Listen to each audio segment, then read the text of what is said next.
Government senior secondary school खारिया के +2 के विद्यार्थियों को सुप्रभात।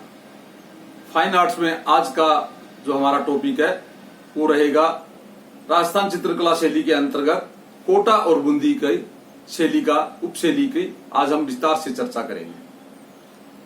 राजस्थान चित्रकला शैली जिसका जो आरंभ है आदि मानव युग से ही हुआ है।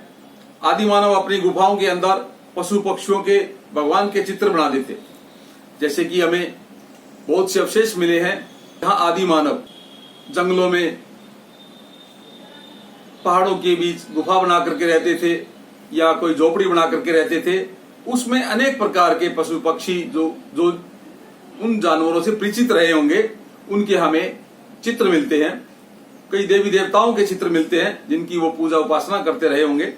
तो कई खुदाई के अंदर काफी जगह राजस्थान के अंदर घरों में यूज होने वाले रसोई के बर्तन जैसे लोटा, थाली, सुराही, इन पर भी बहुत चित्रकारी महीन मिली हुई है।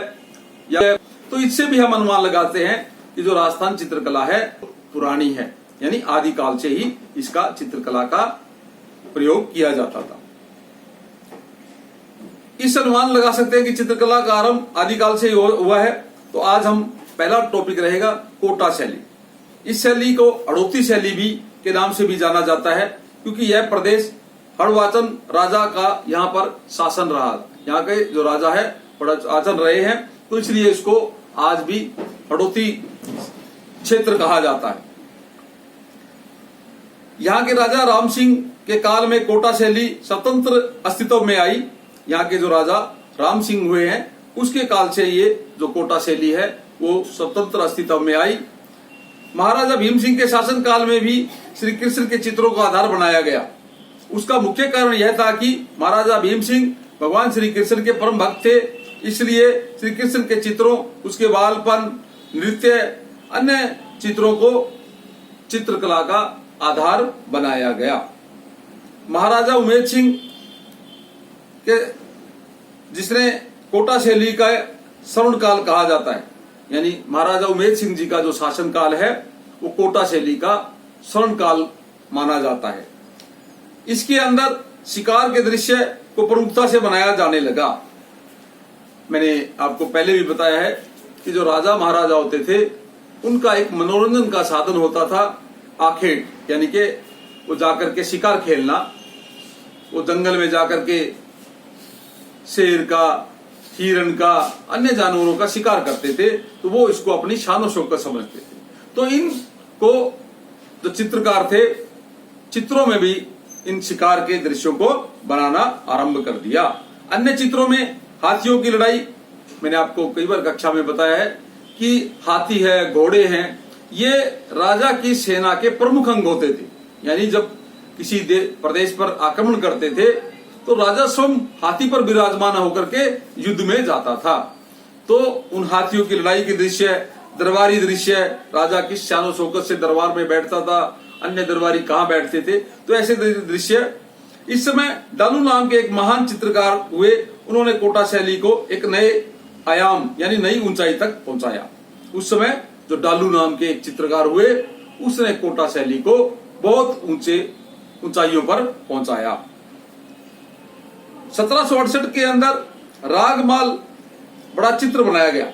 एक रागमाला नाम का बड़ा चित्र बनाया गया जो काफी उस समय प्रसिद्ध हुआ। रंगों के प्रयोग के बारे में मैं आपको बताऊं, इस समय में हरे रंग, पीले और नीले रंगों का प्रयोग किया जाता था। अन्य चित्रों में सिंह यानी शेर का चित्र, मोर, वृक्षों के अंदर खजूर के वृक्षों का चित्र हमें मिलता है। उस समय जो चित्रों में वृक्ष का जो चित्र मिलता था उसमें लगभग खजूर के चित्रों का ही चित्रण किया गया है। अब दूसरी शैली जो मैं आपको बता रहा था बूंदी शैली, उसके बारे में भी हम थोड़ी सी चर्चा करेंगे। सुरजनहाड़ा राजा के शासन काल में 1569 ईस्वी में इसका विकास हुआ। 1569 ईस्वी के अंदर सुरजनहाड़ा राजा के शासन काल में इसका विकास हुआ। बाद में इस राजा ने अकबर की अधीनता को स्वीकार कर लिया था। मुगल शासक जहांगीर एक चित्रकार राव रतन सिंह को सर बुलंद राय की उपाधि से नवाजा। जहांगीर ने एक चित्रकार को उपाधि से, यानी राजा कोई अच्छा चित्रकार होता था तो उसको खुश होकर के कोई उपाधि या कोई अन्य तोहफा, कोई नगद पैसा उपहार देता था।